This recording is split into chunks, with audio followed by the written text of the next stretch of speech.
Então sejam todos bem-vindos, um grande abraço a todos aqui no Pautalk, também no Facebook, e todos que estiverem aí ouvindo esse material gravado, tá? Um grande abraço. Nós vamos dar continuidade ao estudo do Evangelho de Mateus, pegando então do versículo 1, tá?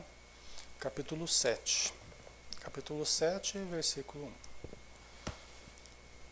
Então aí Jesus diz assim, ó, não julgueis para não serdes julgados, pois com o julgamento com que julgais, sereis julgados, e com a medida com que medis, sereis medidos. Né? Então, muito importante isso aqui, né? Porque se todos nós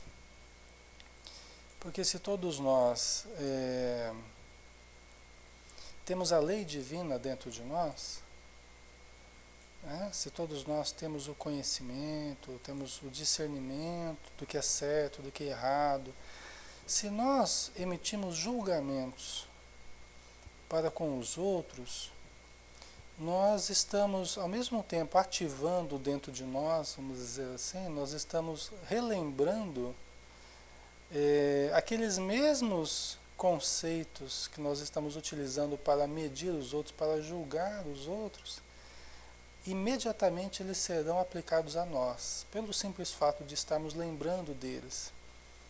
Né? E quando nós emitimos esse julgamento, nós estamos despertando para nós mesmos, às vezes, a condenação também. Não é? Porque se nós estamos usando para medir os outros, para julgar os outros, nós estamos despertando aquilo para a lembrança dos nossos próprios deveres. Tá? Então é muito interessante, mas se vocês repararem, quando vocês fazem isso, quando eu faço isso, se vocês forem observar, é assim que funciona. Basta vocês falarem uma coisa de alguém, basta fazer uma crítica, e aquilo já remete a você o que você tenha feito parecido com aquilo. É interessantíssimo isso. Né? É bem isso mesmo. Isso ocorre até sem as pessoas perceberem. Isso ocorre conosco, né, no nosso íntimo, sem que os outros percebam. Né? É na nossa intimidade que ocorre isso, acima de tudo. Né? Então, mas é interessante a gente observar isso. A Maria está dizendo, não podemos julgar ninguém, mesmo porque todos temos nossa história. Né? É verdade, Maria. É, exatamente. Né? Então, se a gente está apontando o dedo para alguém, os outros estão apontando para nós mesmos. Né? Os espíritos obsessores, por exemplo, que buscam a vingança de um mal ou de um suposto mal que eles tenham sofrido no passado, eles procuram esquecer, faz parte da técnica da obsessão, o esquecimento dos seus próprios erros. Por quê? Porque se eu esqueço dos meus erros, eles fazem mesmo uma lavagem cerebral para esquecer mesmo daquilo que tenham feito, para poder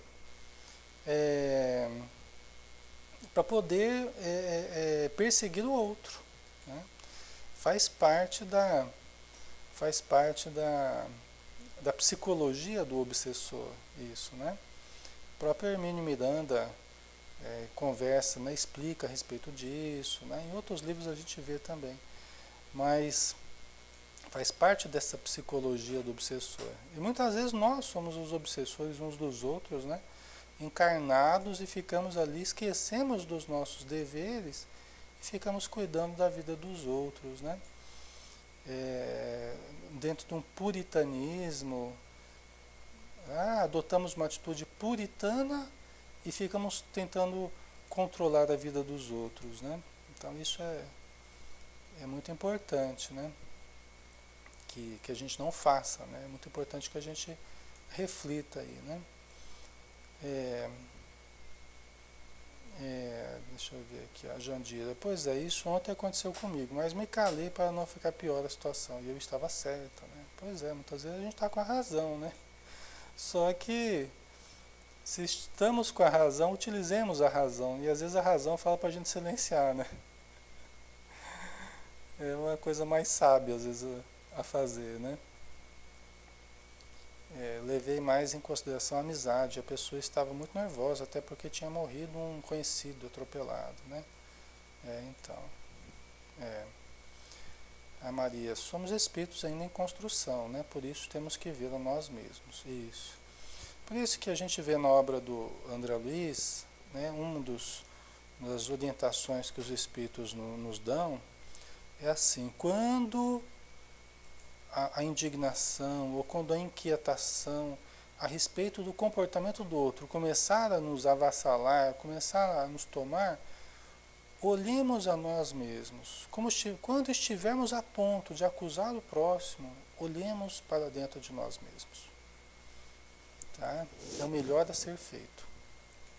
Para não deixarmos, né, que essa indignação, que essa revolta, né, esse desejo de controlar o comportamento do outro comece a tomar conta de nós, porque isso faz parte do ego. Né? É o ego controlador, né, que quer ingerir na nossa vida a ira, né, Márcia? O ego quer ingerir. O que é ingerir? É gerenciar de forma indevida. Né? Uma ingerência, quando uma coisa fica entrando na outra área da outra pessoa. Né? É uma ingerência. Então o ego ele quer ingerir no nosso comportamento. Ele quer assumir o controle. Né? Então a gente precisa olhar para dentro da gente e nos perguntar, puxa vida, mas isso, será que eu já não fiz uma vez? Ou será que eu não estou fazendo? E nós vamos encontrar frequentemente exatamente isso. Ou já fizemos ou estamos fazendo a mesma coisa. Às vezes de uma forma um pouco diferente, né? Então, muitas vezes a gente, puxa vida, ainda bem que eu não falei nada. Olha se eu tivesse falado. Né? Ainda bem que eu não falei nada. Porque aí a gente realmente percebe que silenciar foi o melhor. Né? Aí Jesus continua dizendo assim: por que reparas um cisco que está no olho do teu irmão, quando não percebes a trave que está no teu? Jesus é de uma sabedoria ímpar, né? E para essa época, para esse momento histórico que se vivia, né, Jesus demonstra um conhecimento fora do normal, né? Um conhecimento psicológico fora do normal. Essa passagem aqui, por exemplo, tanto do julgar, quanto do ver o cisco no olho, isso aqui é pura psicologia. Jesus está falando de um dos mecanismos de evasão da responsabilidade, que é a projeção, um dos mecanismos de fuga do ego, que a gente usa com muita frequência, é a projeção. Né? Então eu vejo o cisco que está no olho do outro, eu fico vendo os problemas nos outros, é a projeção. Né? E eu não percebo a trave, a tora que está no, que tá no meu olho. Né? Eu não percebo o bloqueio da minha visão ali, né? A cegueira em que eu estou. Então, isso aqui é pura psicologia, né? Que é uma coisa que a gente faz demais. Porque veja bem, pessoal, ao invés de nós nos detectarmos, ao invés de nós nos percebermos, que seria mais útil, nós usamos isso como fuga de nós mesmos. Então eu passo a cuidar dos outros, tentar achar os problemas dos outros para não detectar os meus. É uma fuga do ego. O ego usa isso para nos distrair. Eu me distraio com os outros, tentando cuidar dos outros, tentando controlar os outros, enquanto eu não me detecto. Né? É uma fuga. E aí Jesus fala assim, olha, por que reparas no cisco que está no olho do teu irmão, quando não percebes a trave que está no teu? Né? Ou como poderás dizer ao teu irmão, deixa-me tirar o cisco do teu olho, quando tu mesmo tens uma trave no teu? Quer dizer, como nós vamos conseguir ajudar aos outros a tirar o que está impedindo a visão deles, se nós mesmos estamos cegos, enceguecidos pelo nosso orgulho, pela nossa vaidade, né, e tantos outros problemas que a gente traz? Né? Então, é um convite, não é um convite para nós não nos ajudarmos, nós temos que nos ajudar das formas como forem necessárias, né? Mas é um convite para o autoencontro. É um convite, ao invés de ficarmos apontando e criticando, não, é um convite para olharmos para o que eu fui responsável nisso também. O que eu estou sendo responsável também e não estou percebendo. O que eu posso fazer para melhorar a mim? Ah, mas o outro faz isso, faz aquilo. Problema do outro, a princípio. A não ser que ele peça ajuda para mim, que eu oriente e tal. Aí é alguma coisa que eu vou tentar fazer, vou tentar ajudar. Mas a princípio é o problema do outro. Cabe a ele saber do que ele tem que fazer. Né? O nosso problema essencial somos nós mesmos, até diz a Joana de Ângeles, né? Que nós somos o nosso maior problema. O problema da criatura é a própria criatura, não é o outro, não é o planeta. Nós somos o nosso maior enigma, né? Nós somos o nosso maior problema. Tá? Então a gente fica brigando com o mundo de fora, a gente fica brigando com as pessoas, a gente fica, né, reclamando e tal, e nós somos o maior problema. Tá? Não estou falando que nós somos um problema, mas nós temos dificuldades a serem solucionadas dentro de nós. Tá? Então nós somos seres herdeiros do universo, filhos de Deus, Deus em germe, como diz Joana de Ângeles. Tá? Mas nós temos que equacionar esses enigmas dentro de nós, né? Se quisermos realmente assumirmos a filiação aí de Deus. Né? A Florzinha, isso é sempre controle, Ale? O que? Cuidar da vida do outro, Flor? Quando nós não fomos chamados a isso, e quando o outro não quer que a gente faça isso, e quando... ou às vezes até quer, mas quer de uma maneira dependente, de uma maneira, né, acomodatícia, né? Nós estamos agindo de uma forma indevida na vida do outro, né? Gerando dependência, gerando... nos como é que a gente pode dizer, passando dos limites, né? Quer dizer, fugiu o termo aqui, subjugando o outro, né? Não é bem esse termo, mas é por aí, tá? Controlando, né? Dominando o outro, né? Então, coisa que os espíritos superiores não fazem, né? Os inferiores fazem, e eles se impõem, o termo é esse, né? Os espíritos inferiores, eles se impõem sobre nós. Os superiores não, eles nunca se impõem sobre nós, né? Então essa é uma característica da inferioridade, né? O se impor sobre os outros é uma característica da inferioridade, né? A maioria das tentações estão dentro de nós. Temos que domar a nós mesmos, equilibrar, ter controle das emoções, pensamentos, né? Exatamente. Quando a gente quer controlar demais a vida do outro, nós nos descontrolamos. Pode perceber, quando vocês começam a grudar muito no comportamento do outro, eu falo assim, grudar, né? Você fica muito identificado com as dificuldades do outro, você quer resolver o problema do outro, daqui a pouco você está se desequilibrando. Daqui a pouco você está emocionalmente desequilibrado. Né? Por quê? Porque é isso que acontece. Quando a gente começa a fazer do outro o centro da nossa vida, nós saímos do nosso próprio centro, do nosso eixo. E aí nós perdemos o controle sobre nós. Tá? Mas vamos lá, vamos voltar aqui, né?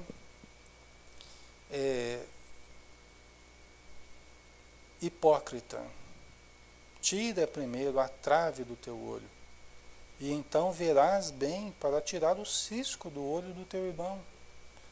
A hipocrisia, né,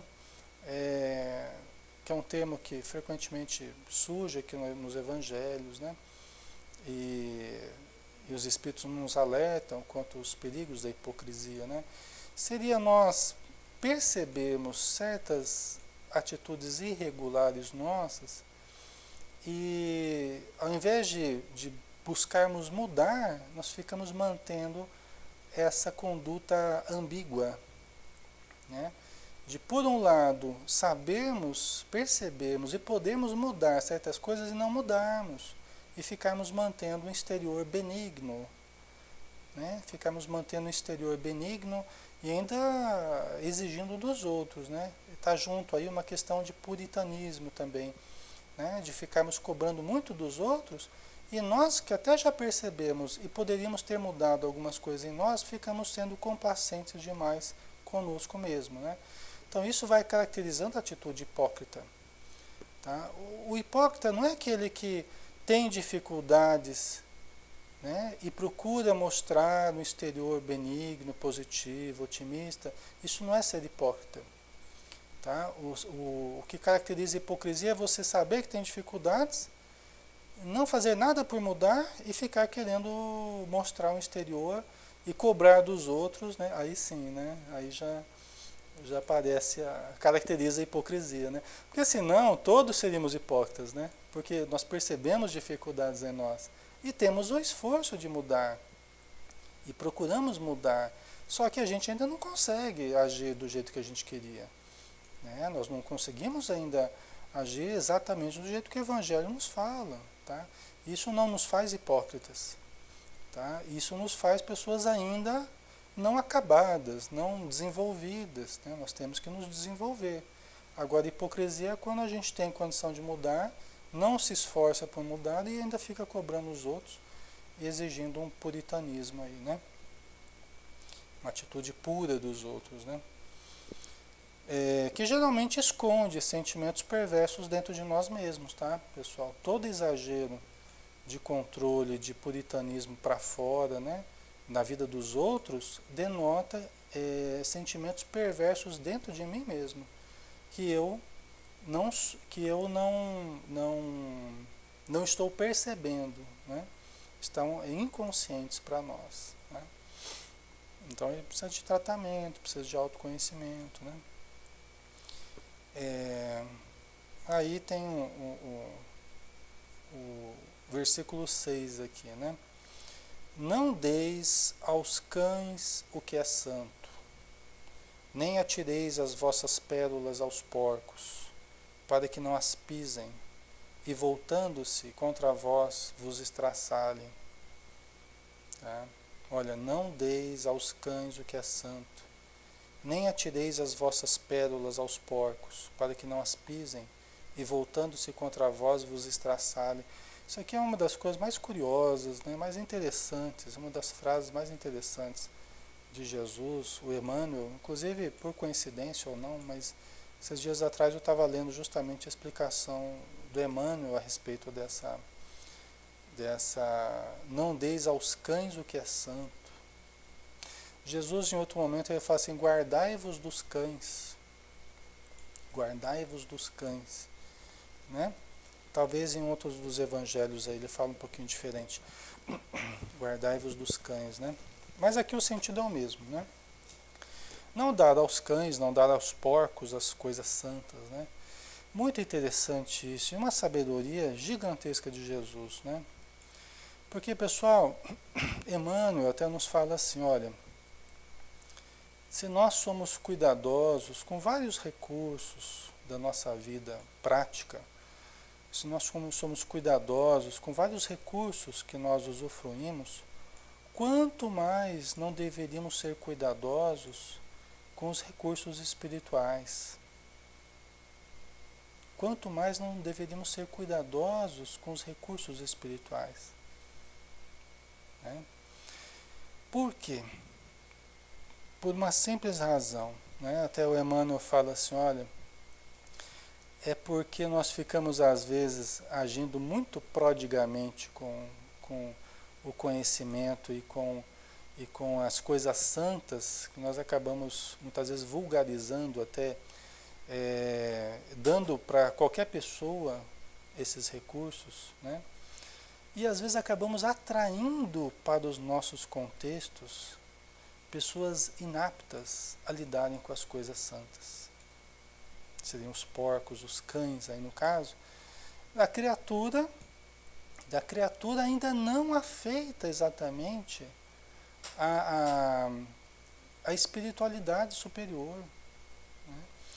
Pessoal, veja bem, incapaz, Sandra, inabilitado, incapaz, tá? Veja bem, pessoal, quando nós forçamos alguém, quando nós forçamos o conhecimento na pessoa, quando nós forçamos Por exemplo, a ida ao centro. Você quer que uma pessoa vá na casa espírita, tá? Você começa a forçar, começa a exigir que ela vá, porque você tem alguma autoridade sobre a pessoa. Você começa a exigir, só que a pessoa não está preparada para estar naquele contexto. Não está preparada, tá? Para vivenciar, para aproveitar daquele contexto do jeito que precisava. O que acontece? Às vezes a pessoa começa até a absorver aquele conhecimento, começa a absorver aquelas orientações de fachada. É o que diz Emmanuel. A pessoa começa a absorver aquilo tudo de fachada. Ela assume aquele discurso. Ela assume aquele discurso. Mas, frequentemente, é alguém que vai fazer mal para a casa espírita, vai fazer mal para o espiritismo, vai fazer mal para o conhecimento espírita, para a vivência na casa espírita. Por quê? Porque ela não consegue estar intimamente aderida àquela mensagem. Vai ser alguém que vai ter apenas o discurso nos lábios. Tem gente que se aproxima do espiritismo apenas para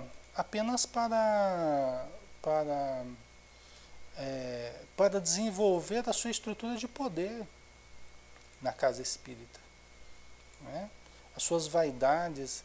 Então, por isso que Emmanuel fala, olha, o cuidado com as coisas santas, porque você fica oferecendo aí para todo mundo, né, de uma forma pródiga demais, só que muita gente adota esse discurso e não adere à prática verdadeira. E aí que nós temos, ele fala que nós temos, né, no contexto espiritual que a gente vive, a gente tem a presença dos cães, né, das pessoas absolutamente incapazes de vivenciar, muitas vezes fazendo um estrago nas estruturas, né,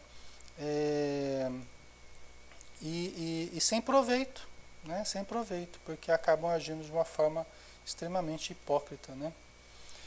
A Ju, olha, mas como distinguir se temos que passar a mensagem, né? Então, Ju, boa pergunta, tá? Boa pergunta, né? Eu acho que hoje a gente tem sido, né, pródigos, né? Com a informação espírita, por exemplo. A gente tem sido pródigos, a gente tem distribuído para todos e tal. Só que, será que é o melhor, né? É uma questão da gente se perguntar, né? É uma questão da gente analisar. Será que é o melhor? Né? Então, se muita gente boa tem aparecido, será que também não tem atraído a atenção e tem aproximado das estruturas também muitas pessoas inaptas a lidarem com, né, com esse conteúdo e acabam às vezes mais criando problema do que resolvendo, né? Então é uma questão para a gente se perguntar, né? A Ju, será que cada um responderia por si ou entraria uma responsabilidade nossa aí nessas falhas, né?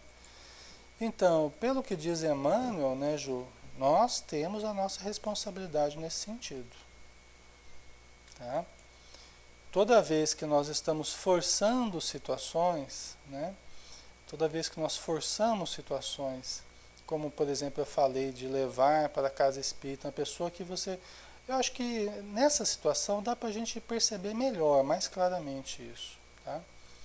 Dá para perceber mais claramente. Às vezes as pessoas levam outras pessoas que não têm a mínima condição, não têm o mínimo respeito pela casa espírita, pelo conhecimento espírita, mas os familiares, não, vamos lá, que você precisa tomar paz, você precisa isso, precisa aquilo, e a pessoa não tem a mínima educação, nenhum preparo religioso para estar ali, para usufruir, para se beneficiar até dos recursos que recebe ali, né? Então aí a gente tem que usar mais o discernimento, né? Eu acho que nessa situação específica é interessante a gente ou então na salinha virtual nossa aqui, né? De repente, eu vou trazer um amigo aqui para estudar com a gente. Só que a pessoa altamente despreparada, né? O que acontece? Vai chegar aqui, só vai causar confusão, né? Só vai começar a gerar polêmica, Então, nessas horas a gente precisa usar o discernimento, né? Eu acho que é mais fácil da gente entender por aí, né, Ju? Pelo menos por enquanto. Vamos fazendo as nossas reflexões aí, né? Porque às vezes a gente quer ajudar, né? Mas, né? Mas quando Jesus fala assim, olha, cuidar, né? Não deis aos cães o que é santo. Por quê? Porque o que é que os cães vão fazer com as coisas santas, né? Nem atireis as vossas pérolas aos porcos. O que é que os porcos vão fazer com as pérolas? Eles vão dar o mesmo significado que nós damos? Eles vão ter o mesmo proveito que nós temos, né? Então, para que não as pisem e voltando-se contra vós vos estraçalhem, né? Então não é fácil, né? Por exemplo, uma das atividades mais difíceis que a gente faz assim na casa espírita é curso básico, né? Porque às vezes pessoas absolutamente despreparadas, porque alguns familiares vão participar, e aí vai todo mundo e às vezes aparecem pessoas que não têm a mínima preparação para fazer curso básico, né? Então uma das atividades mais difíceis, né?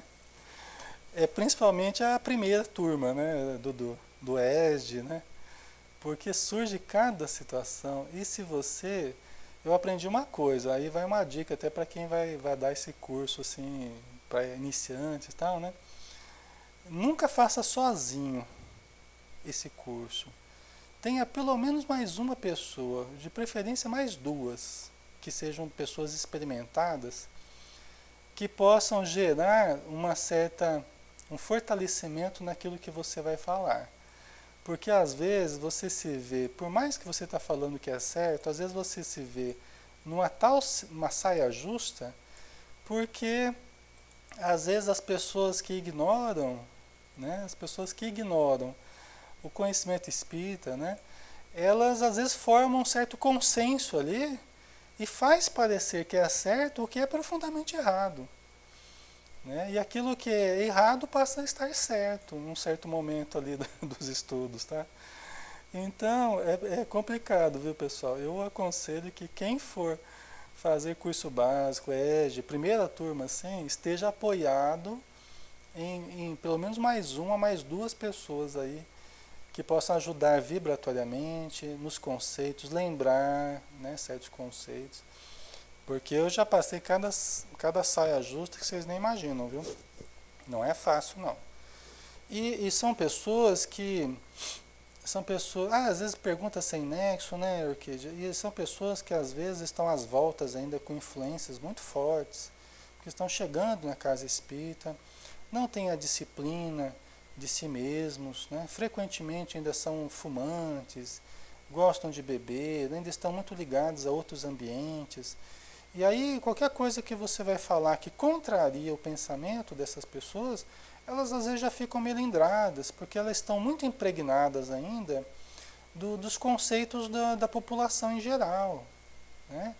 Elas ainda estão muito impregnadas daqueles preconceitos, né? Uma visão mais supersticiosa de algumas coisas. Às vezes você vai falar de vela, vai falar de... Ixi, aí você compra briga com as pessoas, né? Você acaba tocando em pontos, muitas vezes, polêmicos, né? Para as pessoas, né? Que não aceitam. Elas ainda querem que o espiritismo se amolde a elas, ao que elas acham que é certo. Elas não percebem que nós temos que aprender o que o espiritismo ensina, né? E não... O espiritismo tem que se moldar a nós. Né? Aquilo que eu não gosto no espiritismo, não, eu não gosto nisso no espiritismo. Né? Então, não é bem por aí, né? Não é bem por aí. O espiritismo não vai mudar só porque eu quero, né? Vai deixar de ter reencarnação porque eu não acredito. Então, não é, pessoal? Então é complicado, tá? Deixa eu ver aqui. O Dudu, fazendo estudo esses novatos é como dar atendimento fraterno, e é bom estar bem amparado ali com outras pessoas, né, para fortalecer, para fomentar a discussão mais elevada, né, é verdade, isso mesmo. Não é fácil não, né, Gilda? É, Então, até não tem problema as pessoas perguntarem, né? Questionamento, pode questionar o espiritismo, né? Mas é que às vezes as pessoas fazem perguntas capciosas, né? Ficam testando a gente, ficam, né? Querendo.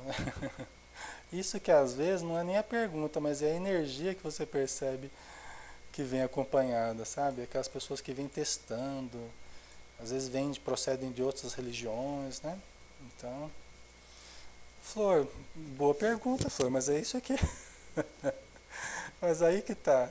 Tem algumas que estão lá só mesmo para testar mesmo, para testar, para curiosidade, né? Então, esse aqui é um alerta de Jesus, é um alerta, né? É um alerta para a gente. A gente tem que tratar apenas como um alerta o cuidado que nós temos que ter com as coisas santas, o discernimento. Vamos convidar para tal coisa? Peraí, deixa eu pensar. Será que aquela pessoa vai conseguir aproveitar daquilo que eu estou convidando ela para aquela atividade? Reunião mediúnica, estudo, curso básico, ela está preparada para isso? Até para ir na casa espírita, será que ela está preparada para isso? Né? Então é uma coisa que a gente tem que analisar, né? Casa espírita não é para qualquer pessoa não, viu, gente? Uma coisa que eu já percebi é isso, né? Ali o ambiente da casa, os trabalhos ali não é para qualquer pessoa não, tá? Até para receber ajuda ali, a pessoa tem que ter uma certa base, viu? Então vamos lá. Eficácia da oração, né? Nós temos um tempinho ainda. Pedi e vos será dado. Buscai e achareis. Batei e vos será aberto. Pois todo o que pede recebe, o que busca acha, e ao que bate se lhe abrirá. Quem dentre vós dará uma pedra a seu filho, se este lhe pedir pão? Né? Ou lhe dará uma cobra, se este lhe pedir peixe? Ora, se vós que sois maus, sabeis dar boas dádivas aos vossos filhos, quanto mais o vosso Pai que está nos céus dará coisas boas aos que lhe pedem. Né? Então, muito importante isso aqui, né, pessoal? Muito importante, né? Pedir e vos será dado. Tá? Então, Jesus ele é muito categórico aqui. Você pede e vai ser dado. Aí você tem que tomar cuidado com o que você pede. Tá? Tem até uma lição do Emmanuel também, uma mensagem no livrinho aí que eu não... Às vezes a gente perde essa informação, depois é difícil de resgatar, né? Porque é tanto livro, né? De Emmanuel, por exemplo, né? Do Chico Xavier. E às vezes a gente perde uma informação de onde procede, a gente tem dificuldade de resgatar. Mas tem uma mensagem do Emmanuel que ele coloca as coisas bem assim. Você quer tal coisa? Você vai ter. Só cuidado para que essa coisa não, entendeu? Não atrapalhe a sua vida, não faça de você usurário, né? Displicente e tal. Então ele vai falando nessa mensagem exatamente isso. Você quer tal coisa? Tó. Você quer exposição? Você quer a fama? Toque a fama. Só que cuidado para que você... Né? Então ele vai falando, demonstra bem nessa mensagem que realmente, pessoal, aquilo que a gente vai pedindo, a gente vai recebendo. Tá? Porque Deus ele usa esse recurso, porque sempre que a gente pede, a gente está expressando o nosso desejo. Gente, como é que a gente vai crescer sem expressar desejos? Como é que nós vamos avançar sem que seja do nosso desejo? Então Deus se aproveita da nossa vontade e nos dá as experiências que precisamos para aprender. Boas e ruins. Você quer riqueza? Tó. Vamos ver o que você vai fazer com ela agora. Gente, cada vez mais eu percebo que a vida é assim. Você quer tal coisa? Tó. Vamos ver o que você vai fazer com isso. Você quer beleza? Tó.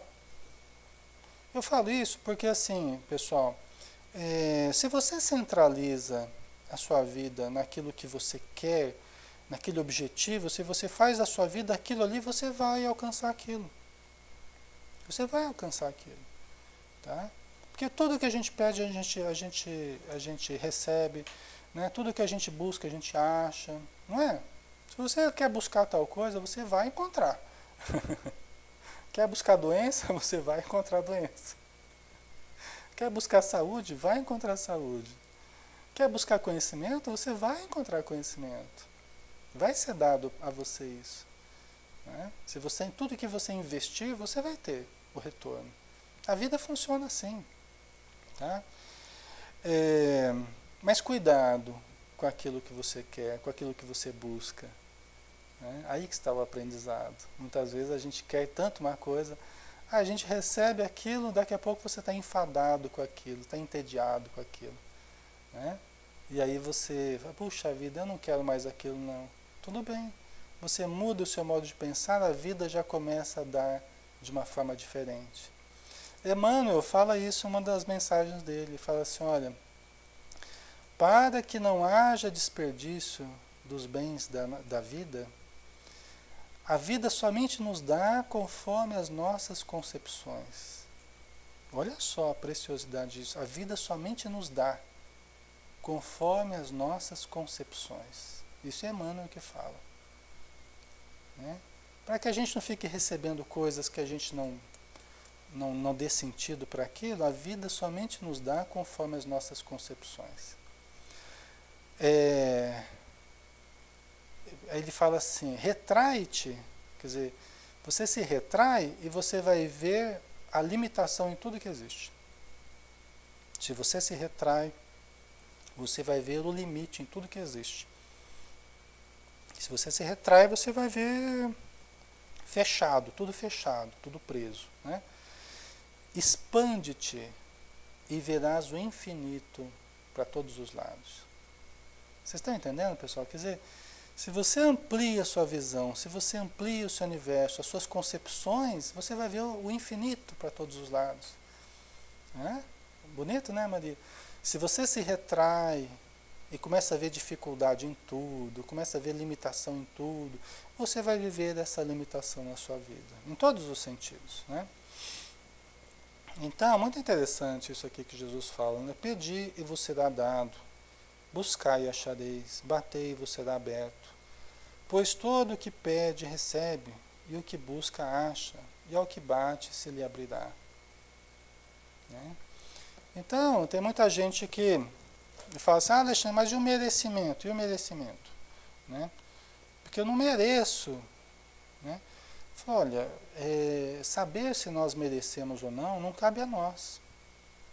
A nós nos cabe pedir, querer, buscar, bater. Né? Saber se nós merecemos ou não, cabe a Deus saber. A não ser que a gente queira fazer o papel de Deus também. Né? A gente gosta muito de falar assim, o fulano merece. Que bom que ele ganhou porque ele merece. O outro não merece. A gente é cheio de saber se os outros merecem ou não merecem. Né? Quem somos nós para julgar do merecimento dos outros, né, Ju? Quem somos nós para julgar do merecimento dos outros? A gente não sabe nem do nosso merecimento. Não é? Então, saber se merecemos ou não, cabe a Deus. A nós nos cabe pedir, buscar, bater, insistir, querer. Porque quando nós queremos, nós nos movemos. Né? O que nos move é a falta. É o que a gente percebe que está faltando, é o que nos move.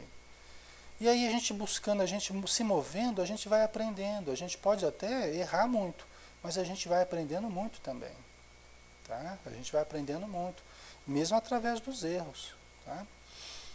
Não tem importância a gente errar. Se a gente errar, a gente altera o caminho, pede desculpa e vamos em frente. Né? Muitas vezes a gente quer o que é errado.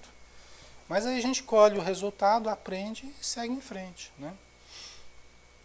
E aí Jesus fala assim, olha, quem dentre vós dará uma pedra a seu filho, se este lhe pedir pão? Ou lhe dará uma cobra, se este lhe pedir peixe? Ora, se vós que sois maus, sabeis dar boas dádivas aos vossos filhos, quanto mais o vosso Pai que está nos céus dará coisas boas aos que lhe pedem. Gente, por isso que querer uma vida boa, saudável, produtiva, né? Uma boa qualidade de vida, queremos as coisas boas não é errado, né? Nós temos que buscar essas coisas boas de uma forma correta, sendo honestos, sem exageros, né? O caminho do equilíbrio. Mas queremos tudo que a vida tem de bom, tudo que a vida oferece de bom, né, para a gente, nós podemos, é lícito, é legítimo. Tá? É legítimo. O que nós devemos fugir é dos exageros, né? Nós devemos fugir dos exageros, porque os exageros eles têm sempre o desequilíbrio por detrás, tem sempre uma compensação psicológica, egóica, né? Os exageros. Mas fugindo dos exageros, não tem problema nenhum, né? A Goducha, aprendi aqui, eu sempre dizia, meu Deus, eu posso não merecer mais, né? Então, né, exatamente, né, Goducha? Quantas coisas a gente traz dentro de nós de desmerecimento. A gente já parte do princípio que não merece. Mas peraí, pessoal, quem que disse que a gente não merece? Quem que falou que a gente não merece? Então a gente já parte de um princípio de autodepreciação, de autocastração, de autodesmerecimento, né? Só Deus sabe. Eu não fico questionando mais uma coisa que eu simplesmente não questiono. Se eu mereço ou se eu não mereço. Eu procuro observar o que eu quero, o que eu preciso, o que eu gostaria. Eu prefiro focar nisso aí. Né, Ju? Ao invés de ficar focando, mas será que eu mereço, será que eu não mereço? Como eu sou incapacitado de fazer esse julgamento, essa apreciação, eu deixo para quem pode fazer isso. Tá? E eu me concentro a descobrir o que eu quero para mim, o que eu quero para a minha vida, né? O que eu quero para a minha família, o que eu quero para o meu trabalho, né? Porque, pessoal, vamos, só para a gente finalizar aqui, a Joana de Anges, ela refletiu bem uma situação aqui, de uma forma lúdica, através de uma brincadeira, ela colocou uma coisa seríssima, que eu já cansei de falar para vocês aqui, mas no livro Autodescobrimento, ela conta essa historinha, que eu vou contar de novo porque ela reflete muito bem essa situação. Tá? Que é aquela historinha daquele senhor que tinha a chácara lá, né, que convidou o amigo para ir na chácara dele. Né? E aí chegou na chácara do amigo dele e falou, nossa, que lugar maravilhoso, né? Que lugar maravilhoso, né? Com um pequeno lago de águas transparentes, né? Cheio de verde, flores, um lugar muito bonito, maravilhoso, né? Nos reflexos do sol na água, aquela coisa assim de sonho, né? E aí o amigo que estava visitando, o dono da chácara, falou assim, nossa, mas que lugar maravilhoso, tal, né? E ficou lá admirando o lugar e elogiando o lugar e tal. Aí chega uma hora que ele fala assim, olha, puxa vida, hein? Como que você foi agraciado por Deus, né? Que Deus te deu um lugar tão bonito assim e tal. Aí o dono da chácara fala assim, olha, mas você devia ver como que era isso aqui quando só Deus cuidava. Como que era essa chácara quando só Deus cuidava? Eu acho muito interessante essa história porque era um matagal só, era bicho para todo lado, era uma confusão danada, né? Mas, gente, é exatamente isso. Olha, Joana de Anges contando essa história. E o que ela quer dizer com isso? Porque não adianta a gente só ficar esperando o Deus de fora, né? Nós temos muito essa dicotomia, né? Nós aqui, Deus fora da gente. Aí Joana fala assim, olha, o Deus está na própria criatura. A criatura é um ser divino. Nós temos que buscar esse Deus interior, né? E nós trabalharmos para sabermos o que queremos. Olha, o dono da chácara, ele teve que pensar, teve que planejar, teve que idealizar. Ele teve que buscar o senso estético dentro dele, não é? Trabalhar, arregaçar as mangas ali para construir uma vida melhor. Se ele tivesse pensado assim, mas será que eu mereço um lugar bonita assim, será que eu mereço? Eu não tinha feito nada disso. Vocês entendem? Não tinha nem comprado a chácara para começo de conversa, né? Não tinha nem comprado a chácara, né? Falei, ai, não, acho que eu não mereço ter chácara, eu não mereço, não é? Então é muito interessante, é muito significativa essa história da Joana de Ângeles, né? É, que faz a gente entender a importância de não ficarmos naquela assim, ah, eu quero, mas não sei se eu mereço, se o Deus de fora vai me dar isso ou não. Eu quero, né? É isso que eu desejo, eu acho que isso vai ser bom para mim, eu acho que isso vai me fazer bem, eu quero produzir algo, eu quero construir algo. Então, essa descoberta é que é importante, porque essa descoberta nos faz desenvolver o que nós temos dentro de nós, né? As nossas potencialidades, as nossas capacidades, tá? Seja no empreendedorismo, na profissão, na família, no afeto, tá? Em todas as áreas, no nosso corpo, na nossa saúde. Ah, mas será que eu mereço ter saúde ou não? Eu não tenho que ficar pensando se eu mereço ter saúde ou não. Eu tenho que mentalizar a saúde, ponto final. Eu tenho que querer o que é bom.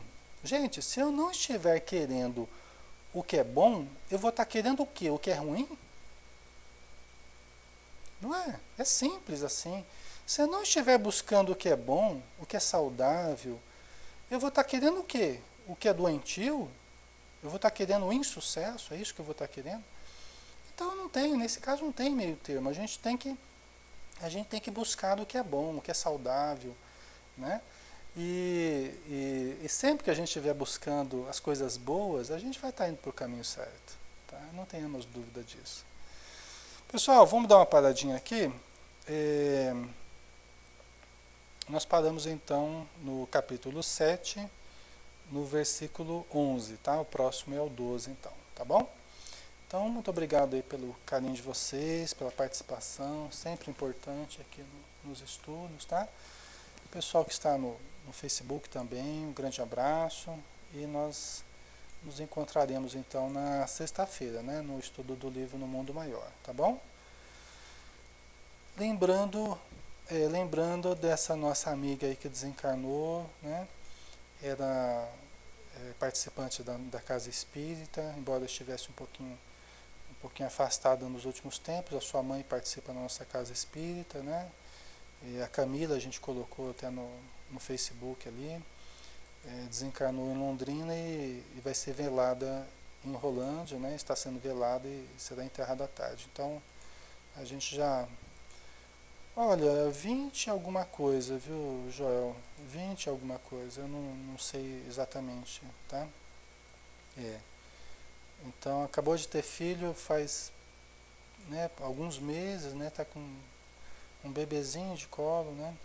Então, mas Deus sabe o que faz, né? Então, se isso está acontecendo é por alguma causa justa, né? Então a gente enderece, né? Nós podemos endereçar as nossas vibrações a ela, né? A toda a sua família, desejando que ela esteja nas melhores condições, tá? Obrigado, pessoal. Um grande abraço. Fiquem com Deus, então, tá?